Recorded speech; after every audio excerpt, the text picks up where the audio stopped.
basta. Okay. Bago tayo pumunta dyan, tabilan natin to.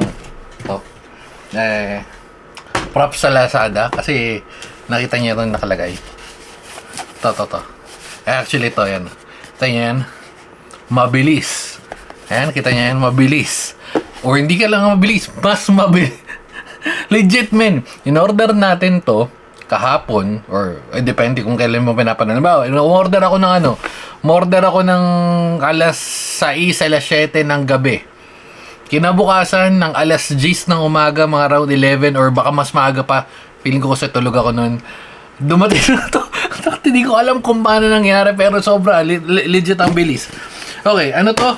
Nakita niyo naman, meron tayong boom. Meron tayong mga onting special guest kasi bumili tayo ng Apple Pencil. Tingnan natin kung may silver ba to. Actually, si Bekbek nagpabili nito pero sige, tingnan natin. Uy. So, yung sa nagtatanong, meron tayo nito? Kung napanood mo, meron din naman tayo ng U-Green. Gumagana pa rin yung U-Green kasi yung battery yata medyo palyado na. Hindi ko matandaan kung more than a year or 2 years na yun. Pero ito na, bumili na lang din tayo para siguro it's time na naman, medyo matagal na rin yun, So okay, yan yun. So secured by yung box. Secured naman. Medyo may mga abubot lang. Di ko alam kung bakit, pero yan. Okay, so secured naman. Ito na yun.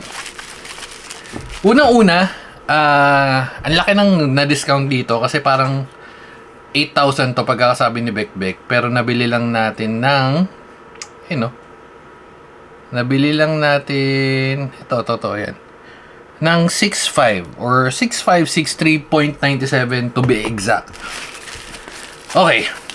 Ito yung pinaka-latest based dun sa aking pagkaka-research. Well, depende again. Baka mamaya pinapanood mo 2028 na, iba na yun. So, meron kasi Apple Pencil 1, Pencil 2, parang ganon. Tapos ito Pencil, basta yung Pencil Pro. Testing natin. Wait lang. Medyo duda ako sa Hindi ko alam kung ganito lang to dahil sa packaging. May onti lang tayong pagdududa. Una, hindi dapat ganito. Sige, tingnan natin. Pero titingnan natin.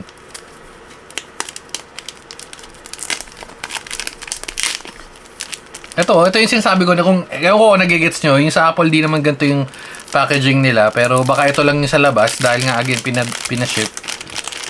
Oh.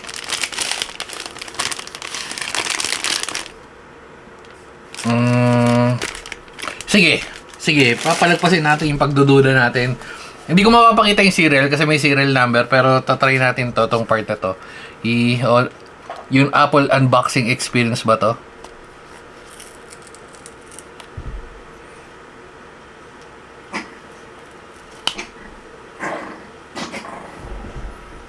Meron bang peking Apple Pencil Pro? So, kung saan natin nabili dito, sige, balikan natin yung wait lang Pero kasi kung mapapansin nyo, nabili natin yan sa Beyond the Box. Actually, ba't nagpalit yung pangalan niya? Hindi siya Beyond the Box kahapon. Parang Apple flagship something.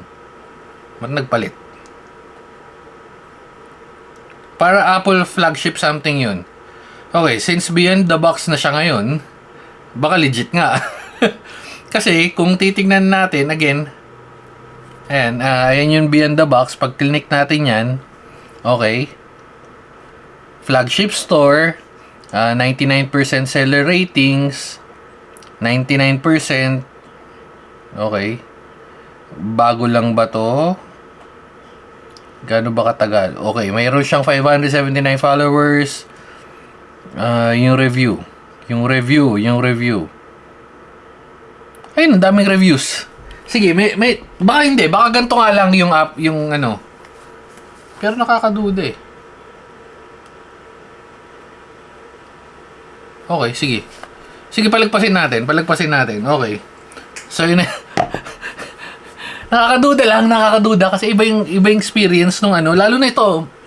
Kasi pag Apple, pag ginano mo, iba yung feeling. Again, hindi ko masabi dito sa part na to kasi first time natin makapag-unbox ng Apple Pencil. Wala ako nung pencil dati, yung Apple Pencil before, pero sige, check natin. Kaya ako dinala to kasi, yun nga, pupuntahan natin yung part na yun. Sama na natin sa testing. So, syempre, may kasamang ganyan. At eto na yung pencil. Wala na, no? Wala na. So, wala ring kable. Okay, so anong bago dito? Ayon sa Google, tanggalin na natin to. Okay. Ayon sa Google, itong pencil na to ay di umano. Wala nang charging port, wala nang Type-C kasi nga magnetic. Yun yung testingin na natin kung legit ba siya, men. Okay. So, napa-charge ako ng iPad. Ay, thumbnail pala muna natin yan. Di lang masyado kita pero sama ko na sa thumbnail. Okay. Napa-charge ako ng di umano. Napa-charge ako bigla ng iPad dito. Una testingin natin sa ano ko, sa iPad mini, kung gagana ba siya. Uy, detected. So, tumataas yung chance niyang... Okay, so yan, no? Dumataas yung chance... Okay, sige. Continue, squeeze. Try natin daw. Uy. Okay. Squeeze daw. Ano yung squeeze? Paano yun, back? Paano yung sinasabi niya? Feeling ko okay, so feeling ko legit na siya kasi pero tatalon tayo again doon sa sinasabi ko kanina. Sige, try natin ulit. Testing. Try writing.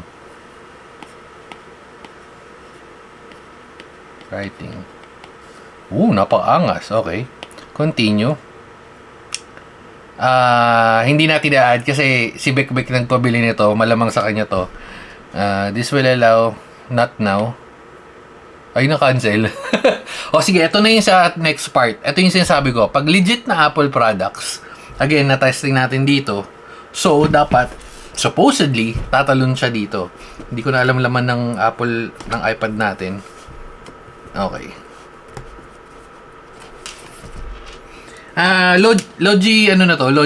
Logitech na to. Hindi ko alam, matandaan ko na, alam ko na video naman natin to, pero sobrang tagal na nga nito. Kasi nga, yung keyboard nito dati is medyo bumigay. Okay. Detected ba? Hindi siya detected. Bakit? Kailangan po nating i-unpair dito. Sama na kayo sa online troubleshooting natin. Ayun yung sinasabi ko. Pag galing dito, although nabasa ko naman yun, hindi siya gagana sa dalawang iPads. Ang iniisip ko lang naman, kasi from Apple ID ko naman to Apple ID, baka gumana or baka pag inad ko. Pero ito, check natin. Ayun, Bluetooth. Yan, no? Bluetooth connected yan. Unpair lang natin. Forget. Yes. Okay, so itatry natin dito ngayon yan. Boom.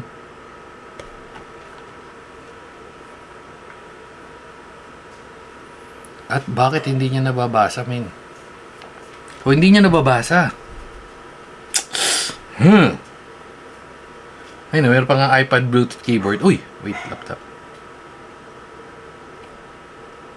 Unting troubleshooting lang. Uy. Paano ngayon natin i-prepare? Ayaw niya, men. Hindi. Open tayo. Ayaw eh. Sige, ito troubleshoot ko lang saglit. Balikan ko kayo. Wait lang. Okay. So medyo may onting problema lang yata tayo. Lumalabas. Well, 4 na pala yung Apple Pencil. So, Apple first gen and second gen. And then yung Apple Pencil na Type-C or USB-C. And then lastly, which is itong pinakabago, yung Pencil Pro. Ang una nating problema, or hindi naman issue, actually hindi naman issue. Una, hindi siya compatible dito kasi dapat yung second gen lang to. Pero ayan, hindi siya nagcha-charge kasi nga pag ginawa natin to, alam ba, ayan, connected, di ba? Finorget lang natin. Automatic siyang mag-prepare and automatic siyang mag-charge. So, pag dinanggal ko yan, at kinabit ko yan ganyan, automatic siya mag-prepare. Pag ayan, naka-pair na kaagad siya. Tinanggal ko lang, wala nang kinabit. Punta tayo, connected na siya agad. And pag binilik natin yan, ayan, gumagana na siya. Ngayon, kaya pag sinuswitch ko dito, hindi siya gumagana. So, ngayon, dahil binili natin to, sana gumana doon sa paglalagyan. Pag hindi, problema nga ito. Okay lang naman, pero sige, tingnan natin kung magiging useful ba tong iPad na to sa ating pamumuhay. Again, yun sa compatibility siguro ilalagay ko na lang dyan. Yan, kung ano yung iPad mo, yan. Tadadadadadan, para hindi ibig sabihin yun yung pinakabago, yun kagad-gagana. Syempre, hindi siya backward compatible for some reason. Again, iOS 26 na to, 26 na rin to parehas, pero hindi siya gumagana. Anyway, so update ko kayo. If meron man kailangan update or may questions kayo, comment nyo na lang dyan. At dahil dyan, dito na muna natin tatapusin. Bye-bye na guys. Babu.